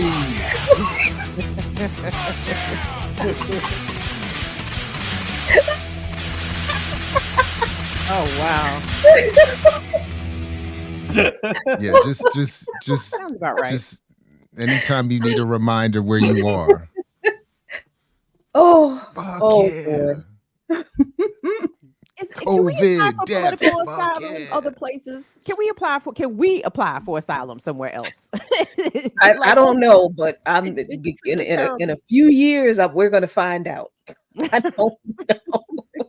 Apparently, some allies, Tunisia, I think it is. Like, is it Tunisia? But there's some places I know some folks are going to that don't have extradition treaties. So we may. Tunisia is one of those people. One of those places. Yeah. So we might all go. This person might have a huge house for us or a couple of houses. Tunisia wasn't on my short list, though. I mean, they weren't. I'm sorry, they weren't. I mean, Cuba, Venezuela. As much as I love Cuba, it's a little harder to get. I don't know if they're keeping everybody these days. You know what I mean? I know, and that's the thing. But it ain't like they're like, oh yeah, no, come here. You know what I mean? Not like the old days. Right. I remember I was in a room. This is speaking of that. I was in a room with the late Robert Mugabe when it was asked, can we come? And he said we would love to have some of you. He was like, but some of you. Some of you. I mean, I don't blame him. I wouldn't take all of us either. I wouldn't. And then Yeah, and but then I his minister of finance, I said, so why don't you get the big farms? Why don't you go after the big Oppenheimer farms? And he looked at me, he had his glasses on, he said, because if we went after them, they would whisper the demise of our economy. That was his Whisper the phrase. demise. Whisper the Way after demise. and then look what happened. They didn't go after the big farms, and look what happened. So I just always remember that's my favorite line. They will whisper the demise of our economy. I said, damn. Yeah. Yeah, I was Yeah, like, but this- I like what you said earlier, but like if certain people come, I might then have to leave and go to another place. I'd be like, what? Oh yeah, word. So in? Shit. Look, This listen, fuck up the whole thing. The whole game is fucked up. I'm gone.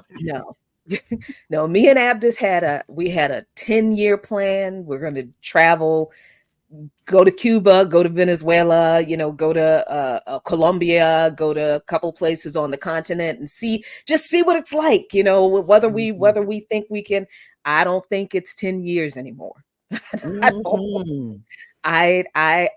got to get out of here. I cannot retire in the United States. First of all, can't afford it because, I don't like cat food. So, YOLO, Jackie, YOLO, pack your shit and get the fuck out. That's what I'm talking about. Okay, a couple of options were brought up in the chat: China, Iran. Now y'all know I do not like niggas. Hey, but China. to your point, Kamal, the reason I'm not an alpha now is because I went to information night and saw who would be pledging me, and I was like, hell no, I'm not going. I was like, no, you, nah, never mind. Literally, I was like, nope. Get out No, my sir. collegiate experience. That is a real. I had a sorority. I had intentions to pledge, and I went to the mirror. I said, "Not these bitches. No, there's no way. There's no way. I'm about to let any of these bras put hands on me. You must Not be out of your one. goddamn mind. Not one. We'll all be in jail tonight. My uncle's wife was like, "You can pledge the graduate chapter," and because I didn't graduate college, but no, but you could pledge the graduate chapter because you're a legacy, your uncle and me. And I'm like, yeah, I was like 26 at the time. I'm like, I don't think I need friends this badly that I need to pledge a sorority and have a bunch of chicks abuse me, and then at the end of the abuse, like, oh, we're sisters. Yeah, we're not. And pay them for it. You got paid. Oh my God. Right. That part. Yeah, That part. not the way I hold a grudge. No. The way I needed books. I'm supposed to give this Greek chapter. How much money? Think I need books this semester? What the fuck y'all talking about? No, I just needed at least one impressive dude to be up there. Somebody I could maybe be like an older brother to aspire to. And I looked at the whole line. I was like, hell no, not one of you motherfuckers. Whole line trash. Whole line trash. And they do that. You when you're in spaces, look to your left and to your right. They might not be here next time. I was like, yeah, that's me. You looking at me. I'm the one that's not going to be here next time. And I'm looking at everybody in the room. I was like, no. Oh boy. I'm good. Nope. Not gonna happen. Anyway, remixers, we appreciate you guys being here. Black Power Media exclusive is the Remix Morning Show Tuesday edition. Jacqueline Lukman's in the building. Kamal Franklin's in the building. Jared Ball is in the building. My name is Kim Brown. Shout out to the Ear Doctor. Remixers, give the video a like and a thumbs up. Subscribe to the channel. We appreciate you guys for pushing BPM over the 35,000 subscriber mark. Book. So we don't have the Ear Doctor. Beep, beep, beep. Y'all keep that up, please and thank you. We have stories, gang. We do. Erica laced us. I don't know if anybody has a preference, but otherwise I can just start going down the line. Just do that. Can I shout out Sister Erica real quick? Sister Erica has reached out to me about accessibility for the doc. I have some difficulties processing the doc in its current form. And Sister Erica reached out to me and was like, how can we work together to try to make sure that this is accessible for you? So I wanted to thank Sister Erica right on. That's for fantastic. having the presence of mind, for putting herself in somebody else's. Thank you, beloved. You are a beautiful person. Right on. And wait till you see the forthcoming work. She is on fire. And stop teasing. I mean, it's not on me. I mean, it's a process. I'm just saying, but I mean, I'm just saying, it's financial literacy. The game is about to get. She's about to wreck people's game here in a minute. I feel like you teasing a mixtape. Like Sister Erica got an I album know, coming it out. doesn't Like, And she sound like- does. y'all niggas She ain't ready. does. Wait, Sounded like Erica the early Parker Miss on the mixtape way. type back in the day. Summer 24, full.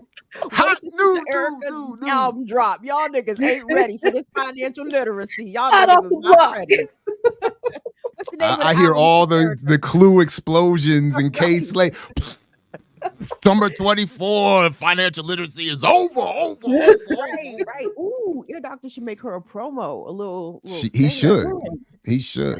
All I right. wonder if certain people will have so much to say about her work as they have about somebody else's that we know. Anyway, No, they're just gonna have to ignore her. They're gonna have to just be like, yeah, they're gonna have to ignore her. They're gonna she's a problem. She's about to be a problem. Watch out. oh my gosh. One story we do have is the passing of Dexter Scott King, son of Martin Luther King Jr., dies at 62. The younger son of the late civil rights leader died in California of prostate cancer.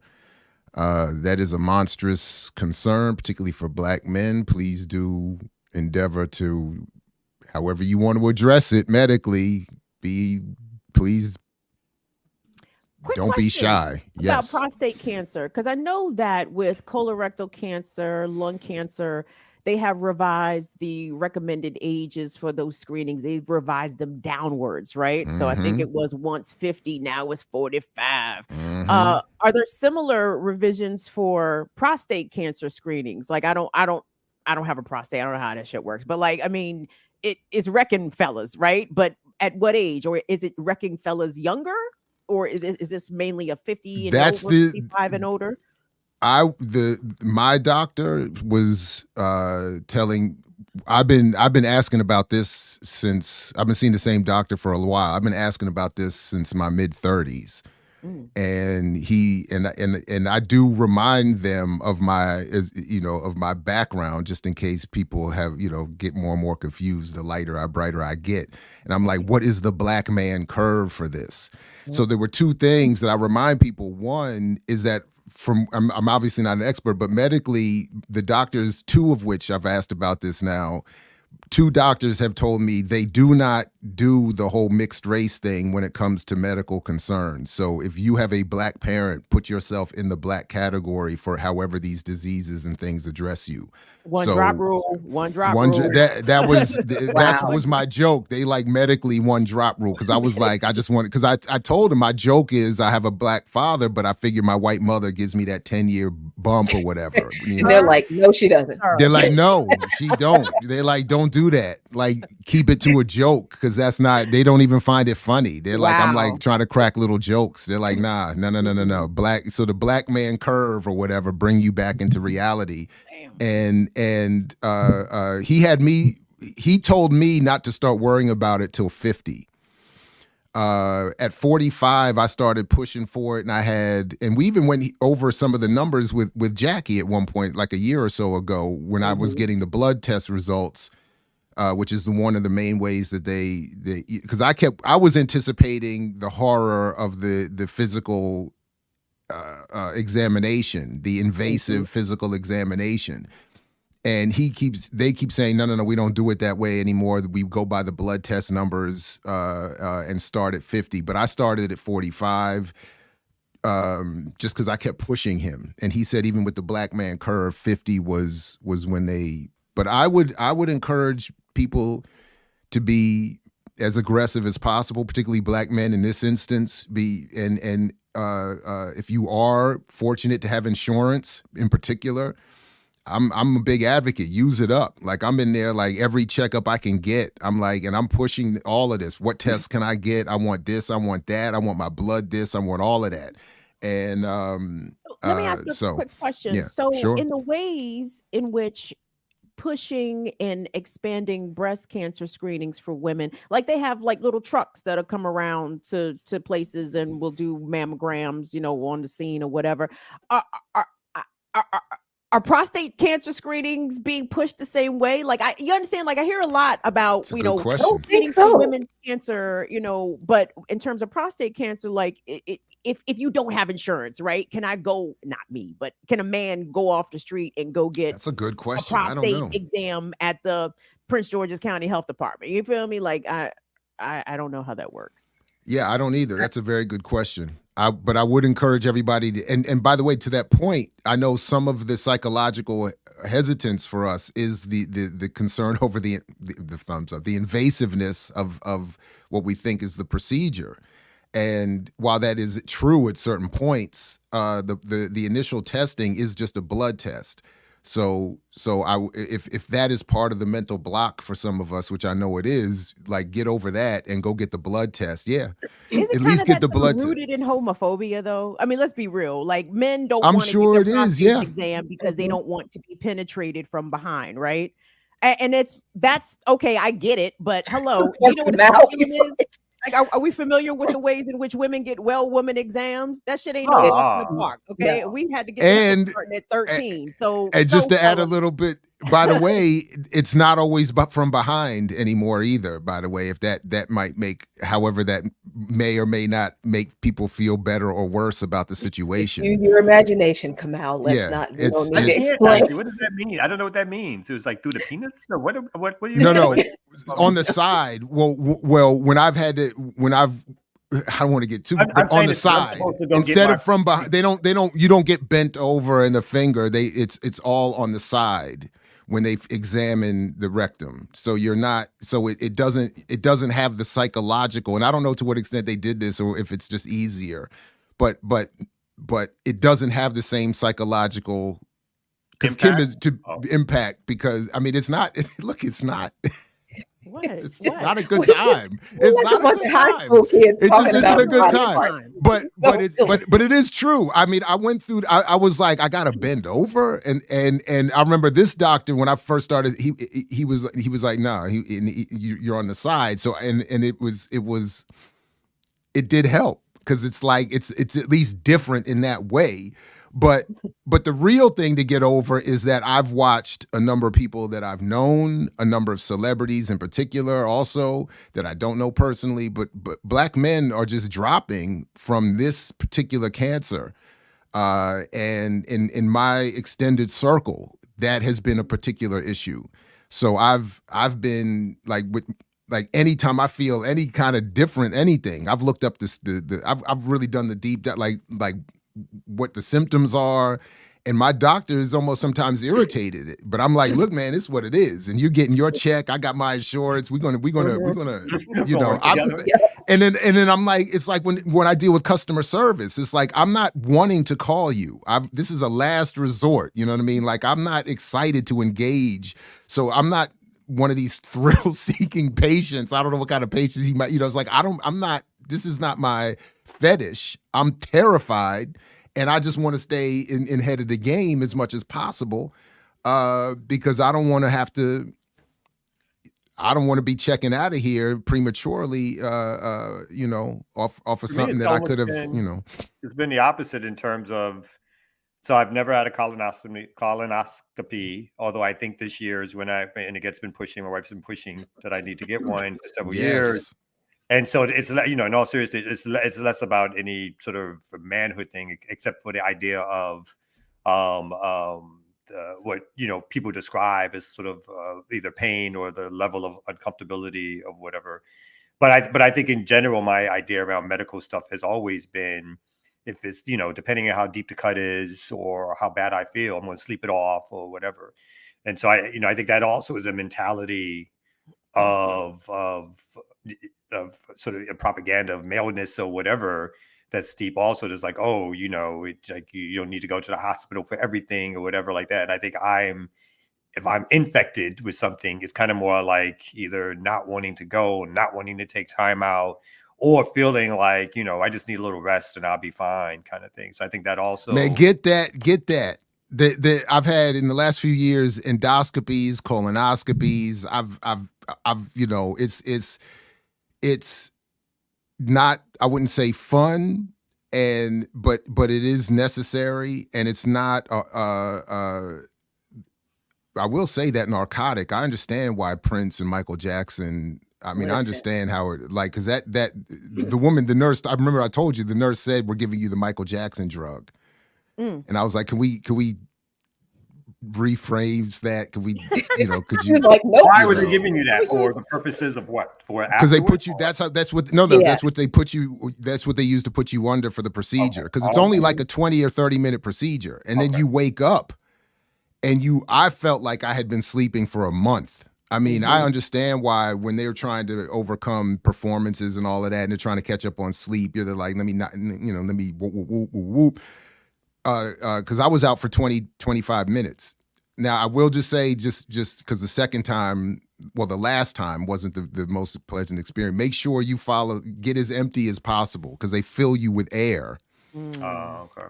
And I woke up, and the pain from the gas was I almost thought I had to go to the hospital. Like I almost thought they would have to take me to the emergency room because I was like, I'm not farting and burping enough to get this out. And the pain was, but apparently you just got to make sure you get as empty as possible in advance. But other than that, it's really not physically. It's not that deep psychologically.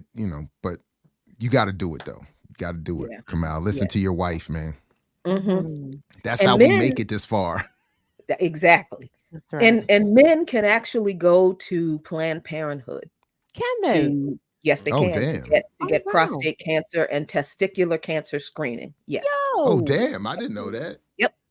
You better come through Planned Parenthood, fellas. Get on that. Get on that. Oh, I thought all they did was kill babies 24/7. All they do is that's abortion. all I did. Like just 24/7 baby killing, just slaying babies all day long. No. Oh no. Oh, okay. Oh, my bad. All right. Let me turn off Fox News real quick. Let me turn off the Tucker Carlson YouTube channel real quick. Sorry. That is a gem of information there, Jackie. I had no idea that. Yeah. I didn't know either. Yeah. Screen. Yeah, I had a friend who went, a male friend who went. He was going with his lady friend to get tested or whatever, and he was like, I didn't know they did cancer screening. I'm like, what the hell? Let me just get my shit screened right now. Like, right. That was the most enthusiastic. He was like, yeah, everything's cool, but I didn't know. I'm like, well, yeah. So yeah, Planned Parenthood does a lot more. I can't even say than just abortions because most Planned Parenthood locations actually do not perform abortions. They provide health care. That's what they do. So yeah, and this shocker, whole, I know, to people who think it's just right. It's just a slut support in operation. It's just here to support the sluts. No, Planned Parenthood does good work out here, medical work, healthcare work. Reform slut Imagine here. That. I'm telling you, I'm very happy about that. Oh, I've never heard it put like that. He performed. I was like, oh wow, okay. I ain't never got no shade for Planned Parenthood. But hey, as a former beneficiary of sluts, thank you all very much. Thank you all for your contributions to civilization and humanity. We appreciate you. Some of us wouldn't. Some of us needed that help there. Say thank you very much. Hey, look, there was a time when we used to be a lot more relaxed for a reason. No. Oh boy. Everybody. But anyway. I was gonna say, Erica we barely scratched the surface of her run sheet. I don't know if you want to do another story. We could do a break.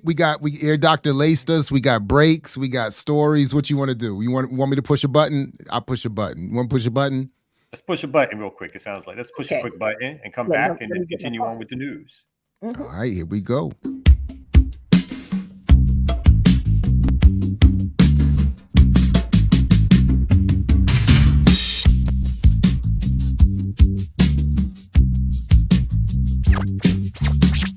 On the corners popping, to drop some of the hottest cars New Yorkers ever seen, for dropping some of the hottest verses rappers ever heard, for the dope spot with the smoke block, bringing the murder scene. You know me well from nightmares of a lonely cell. My only hell was since when y'all niggas know me to fail. Fuck nah, we all all my niggas with the rubber grips or shots. And if you with me, mama, rubber you think you and whatnot. I'm from the school of the hard knocks. We must not let outsiders violate our blocks. And my block is split the world and split it 50-50. Let's take the dough and stay real jiggy. Let's sip the Chris and get pissy. Flow infinitely like the memory of my nigga Biggie. Baby, now come through. The life and times of Sean Carter, nigga, volume 2. Y'all niggas get ready. Once again, welcome out, y'all. This is no other than the Remix Morning Show. I go by the name of the Air Doctor. Please, so you know, hit that like button. Subscribe if you're new to the channel. Go to patreon.com, become a member over there, and get footage that's rare. Or drop some change right here in the chat room. Super chat it out, y'all. Help this train to keep on moving. With that said, let's get back to the Remix Morning crew. You know how we do, all right?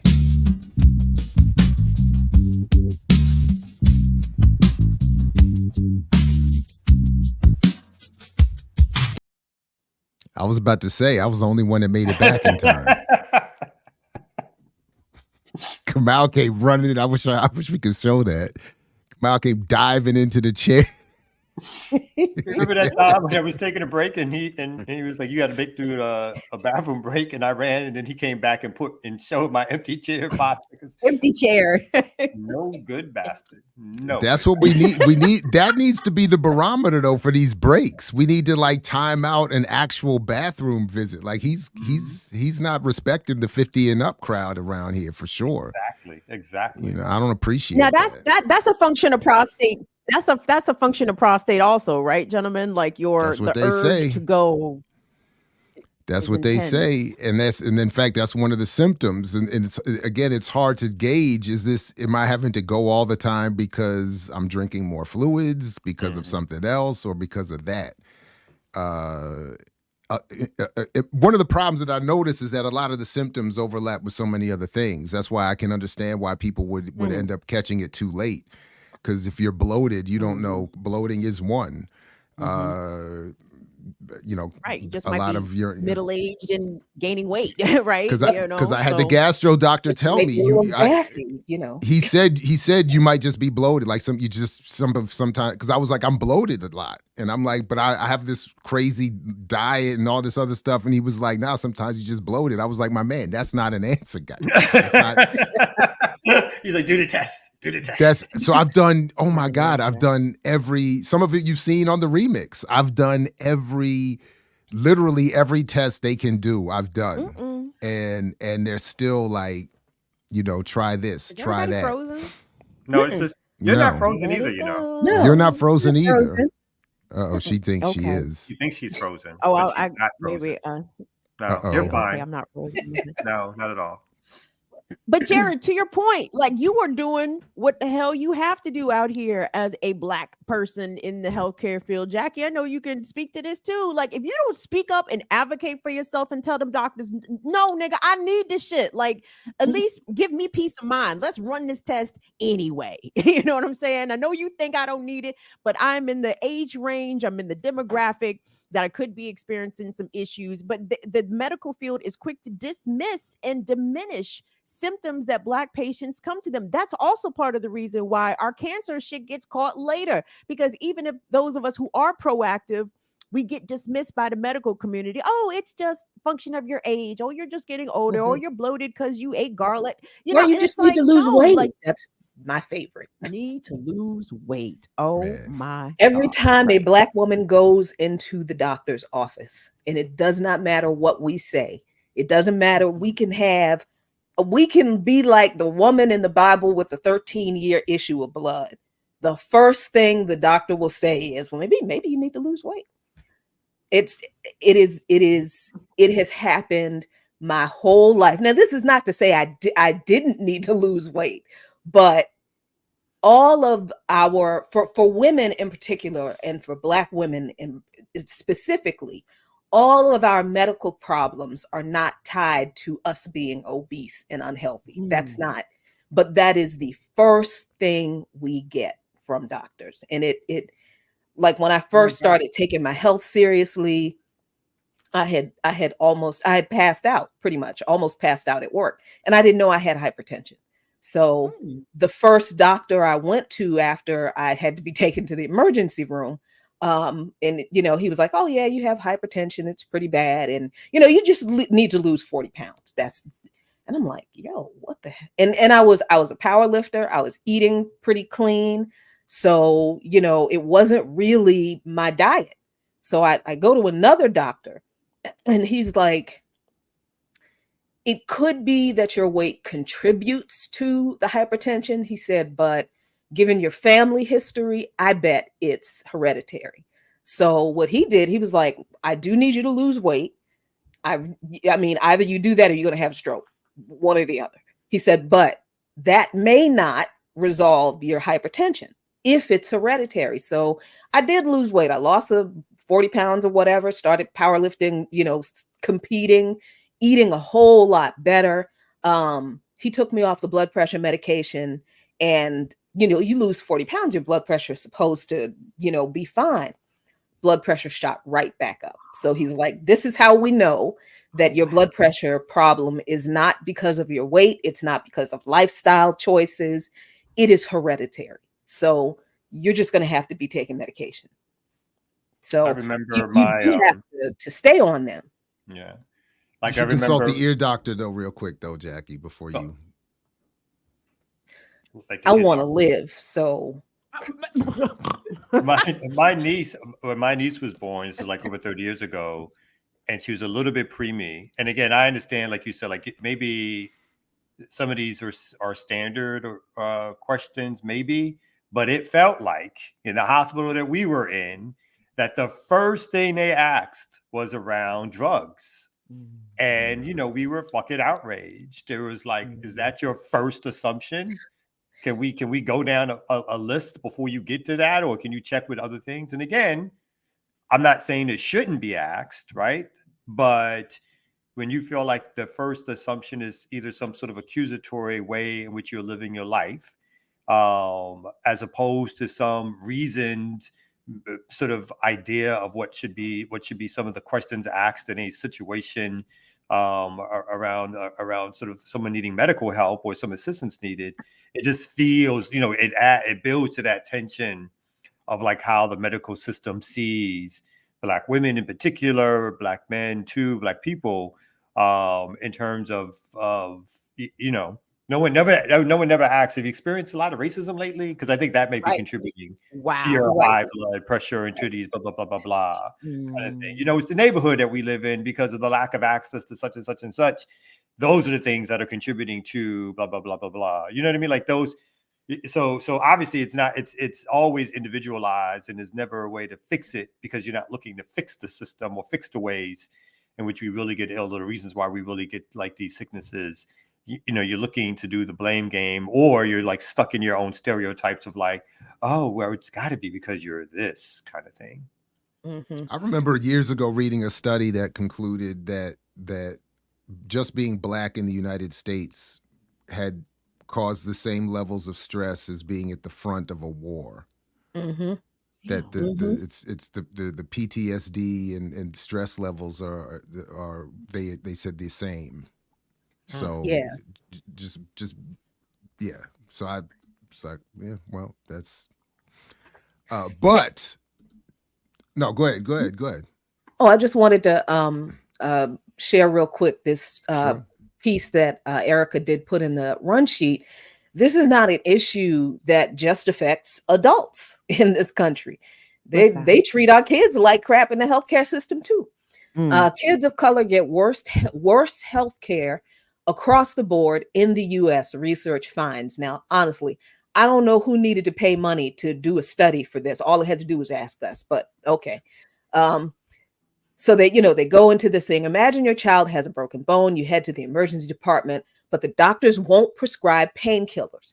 This scenario is one that children of color in the US are more likely to face than their white peers, according to new findings published in the Lancet Child and Adolescent Health.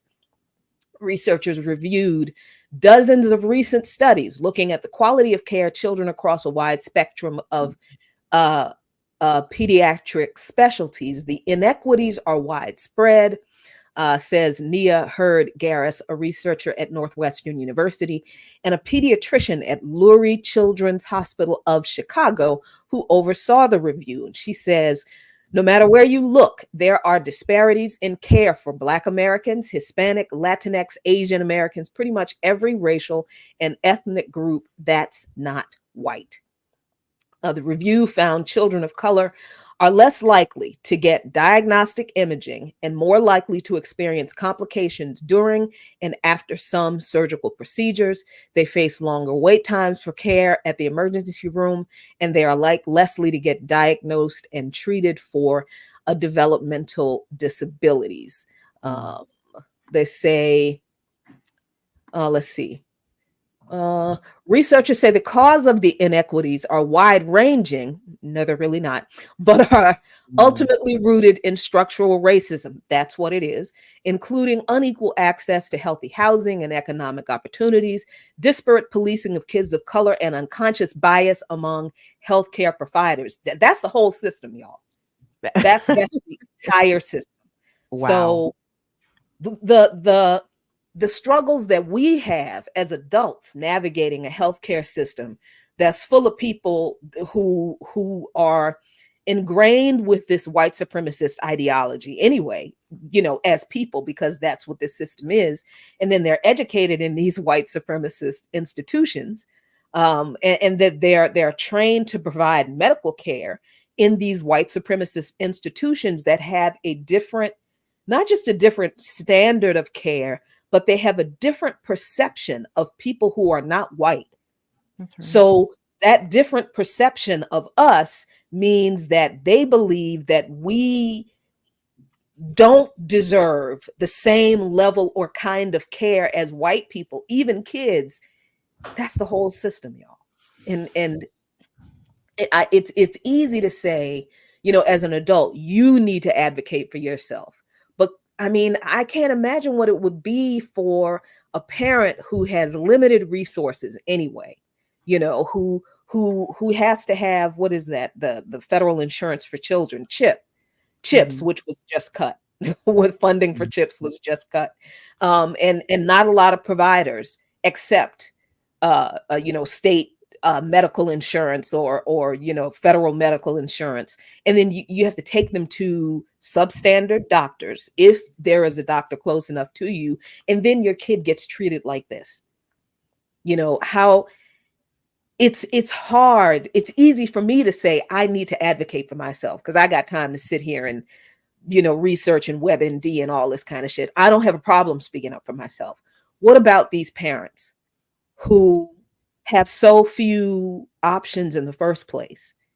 And they already know that they are voiceless and nobody listens to them. And they try to advocate for their kid in this healthcare system. And then they get the parent and the kid gets penalized by, getting kicked out of the hospital or doctor's office or saying that they're difficult, or that this is the entire system. And I don't know why these people keep doing these studies, spending money on these studies that they're actually not going to do anything with. Just hearing all of that just puts me to remind me about what the Black mortality rate is for mothers, and just thinking about what Black children in utero, the kind of racism they experience before they even take their first breath.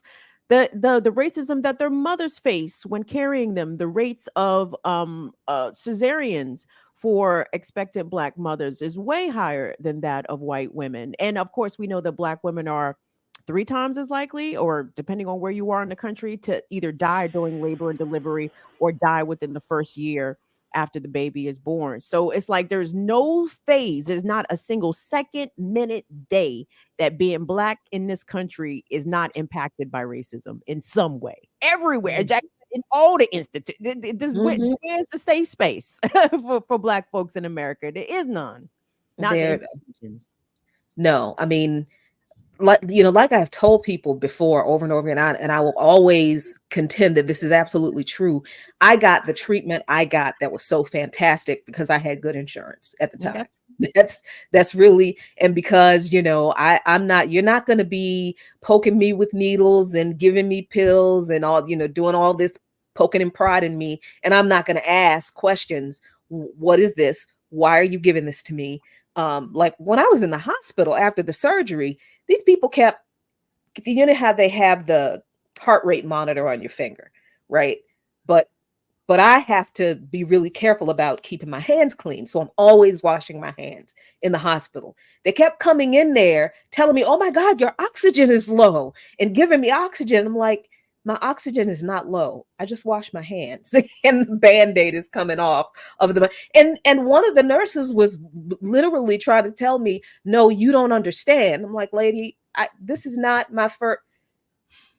The thing is coming off my hand. I do not need oxygen. And it took like another nurse who was Black to come in and say, yeah, she just washed her hands. That's not, she doesn't need any oxygen.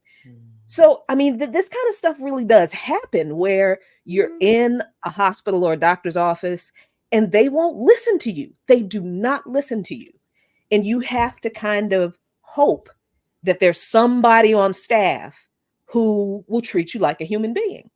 Who you can call and say, hey, I'm having a problem with this person who's in here. Can you come? And because I had to do that, you know, but again, that's me. I'm an adult. A child can't do that for themselves, you know, and it just, this whole system, this whole experience for me has just made me hate this capitalist system. I didn't think I could hate it more than I do, but oh my God, just the lives that are degraded and lost for the simple reason that people do not listen to us. And it all goes back to white supremacy and capitalist exploitation, all that kind of stuff. It's crazy that you pointed out, Jared, that as many children are dying a day in the US because of shitty medical care as children who have been bombed to death in Gaza. Like, this is a bomb that goes off in our community all the time. And I think that for most of us, even though we recognize there's something wrong with the healthcare system in this country, it's like everything else in this capitalist system. It's made to be this behemoth and to be so complex and unwieldy that we don't think we can do anything about it. That we are at these people's mercy, and we're not. We're just really, and we not. engage it at our most desperate moment. That's the other part of it, physically, emotionally, etc. And for those of us, if you've ever experienced it personally, that moment, the trauma of being injured or sick is one thing, but recognizing the helplessness of it is another. You're like, I gotta just go with the flow because I mean, what else? And what am I going to say? I don't know what to do. And you know, I'm half unconscious or whatever, or they're half unconscious or whatever. You like, well, they're supposed to be the professionals when they're coming in with the so-called. That's what, right. And you're just like, well, okay. I like you. It's slightly off, but similar. Like every time I go to the dentist, or anytime I go to the dentist, I feel like I'm going to the mechanics, because it's like they do things and they give you like this whole bill of like, usually I swear I'm going to 3 different dentists over the last 10 years. And no matter what, it's always like $2,000, $3,000. Like, for what? For this? Whatever. And I'm not saying sometimes they're not correct, that there's work that's needed, but you feel like people are explaining things to you in a way that's meant to draw out resources. And then you feel like you have no choice but to go like, all right, let's just get it done. We were getting phones for our daughters a couple weeks ago, and the people at the phone store they're talking with authority and so quickly. I had to tell them, like, hold up.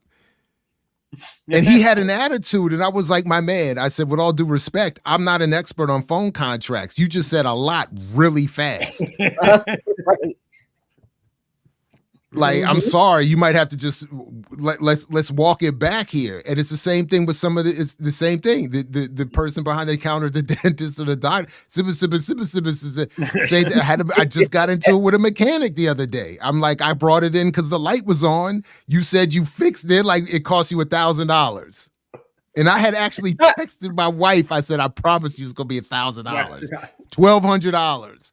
And then I was like, and then the light comes on again the next day, and I'm like, my man, the light's back on. He's like, well, bring it in. It's another $250 fee to assess it. And and I'm like, hold up. How do I know it's because you didn't fix it the last time? Well, we wouldn't do it that way. We've been here for I'm like, well, I don't know that that's not how it works. You said you fixed it. I just paid you $1,200 and the light's on. I don't know what that means. The light's on. It means $250. It means $250. It means $250. $1,200 if you leave it here. Ooh, shit. Every time just like you said, every time I go in there, the person behind the counter is with all kinds of authority. I don't know what the hell they're talking about. $500 minimum, $1,200. No, but before they, my family was up here for the surgery, and I told the surgeons, because there were like 5 surgeons on the team, plus the anesthesiologist, plus the nurses. So they're like 12 people in the operating room with me. And my dad is up here and he's all nervous. I'm trying not to be nervous because he's nervous and he freaks out real easy when it comes to me and my brother. So so before the surgery, I'm telling the head surgeon, I need for you all to come and talk to my family and explain to them what you're going to do. Because they already had to explain it to me. And with pictures, I'm like, where are you putting this kidney? Where's the incision going to be? How long is this? How is that going to work? So you're not taking these other 2 out. So they get the what do you call it? The big flip chart thing. They're drawing pictures in his office, and they're like, see, we're going to put it right here, and then we're going to cut you here, and then we're going to do that. And I'm like, so what you did for me, you're going to have to do that for my family, specifically for my father, because if anything happens to me, he needs to know who he needs to come look for. And hey, shout out to my daughter's knee doctor. He had that. He understood that, and he was very good because he understood just your point. He was like, I know who I'm dealing with on a regular basis. I'm taking people's children into the back to do this, and he understood all of that because we were like. It was like say that again. What you about to do now? What? And they did. They went out when when they got me into the OR. They went out to my family, the head surgeon while they were prepping me, and he explains everything to them. And apparently, my dad asks, "So how long is this surgery going to take?" And he was like, "Probably 4 hours, maybe give or take, depending on how she does and everything." And so you can't give my father a time. Because if you are late, that mug is coming to look for you. And my aunt was like, at 4 hours and 15 minutes, your father stood up and was like, where the operating room at? Where the operating room? Because they're doing something to my baby. See, so, this is how we, like I said, adults, this is how we understand we have to operate in this system. We have to do the same for our kids. We have to do the same because they can't advocate for themselves. We have to protect our kids from these people until we can change this wretched system. Word. All right, good people. Anything we want to leave? Are we going to have a mix? Let's see. What did he leave us with? Did he leave us? I mean, he did. There is another clip. I mean, I don't know if it's a break or if it's a closing mix. That he's left us a couple of repeat segments, but I'm not going to say nothing because we heard that. I thought I noticed the same. I thing. did that. I heard that Jay-Z rap. Yeah, we heard that Hard Knock Life last week, Doc. I'm not going to say nothing though because just a little bit only more. Because it was good. Only because it was good. It was all right. Right. I think we need to. That's why we allow it because it's like, all right. It's up a little bit. It's up a little We bit. can give it a hard good time. days of Jay-Z. The good Jay-Z, not the bad. Oh man. Aw. The chat had a lot of jokes I didn't get to, but shout out to the chat. They were funny today. They were funny today. Yeah. Anybody? Well, no, y'all revolutionaries. Y'all don't watch football. Never mind. Football as in foosball. I do. The foosball was going to do. I watch this world weekend. football. I'm gonna start watching world football, but I've gone back to watching the NFL just because I'm sitting around the house, don't have a job. What else I'm gonna do? Nothing. So So, yes. So I don't like public bathroom discussions, but just yesterday I'm at work and I go to the men's room and I'm always I'm like in and out, wash hands, let's get out of here. But the brother who was in there was at the sink, How about and he them Ravens? says, Sorry. that's exactly what he said. He And said what? he How said, about them look like. Ravens? Oh, He was like, look like the Ravens can't lose to no. And I said, and I said, you know what? I haven't watched a second. I don't know anything about it. And the look on his face, and I just, Oh, and I just was like, what? He's my like, bad. I think you need to But- leave the state, brother. But plus, it allows for the quick exit anyway. We don't need to. I don't want to be. Talk to me tell out y'all here. I don't like in bathroom conversations. Just Let me tell It's you the same something. thing I give when I ask somebody, when I say something about, the Palestinian conflict, or if I say something like, they sure are killing a lot of Palestinians. And people like, I haven't. So, But do you condemn Hamas? do you condemn Hamas? Now, is that your bathroom conversation? It is my bathroom conversation. you watching it, man. They're killing a lot of Palestinians. That probably is come out. Yeah. Yeah, Pass the soap. Can you pass the 250 more Palestinian babies. Yeah. Oof. Did you read that story about Palestine today? Did you see the intifada, the electronic intifada today? They are bombing on them Israelis. Did you get that? Like, what? Huh?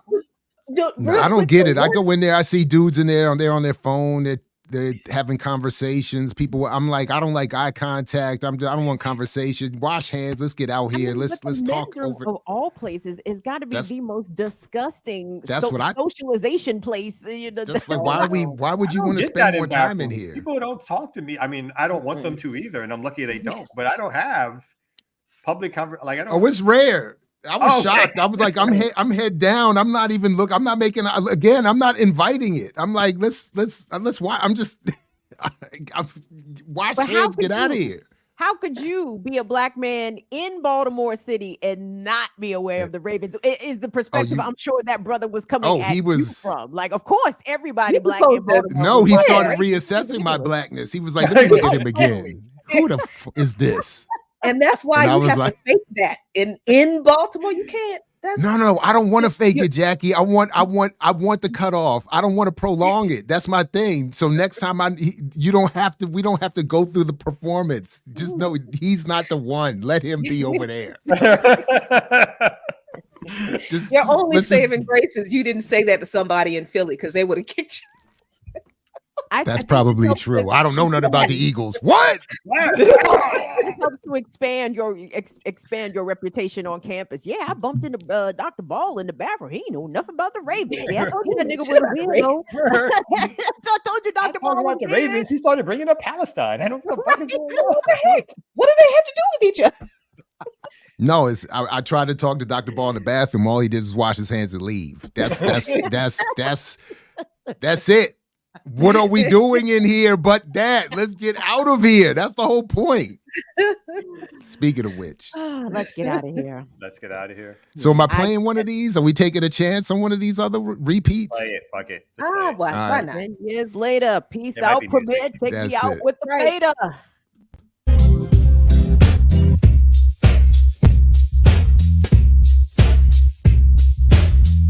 Yeah. Welcome out. This is the remix on the Remix Morning Show. I remember the way you used to love me. You remember? Come on. I remember the days you used to love me. What happened? You don't appreciate the time I put into this love affair. Woo! Baby. Yeah. I couldn't let you walk around thinking it's alright to let me down. I remember the way you used to love me. Baby, Come on. remember the way. I remember the day.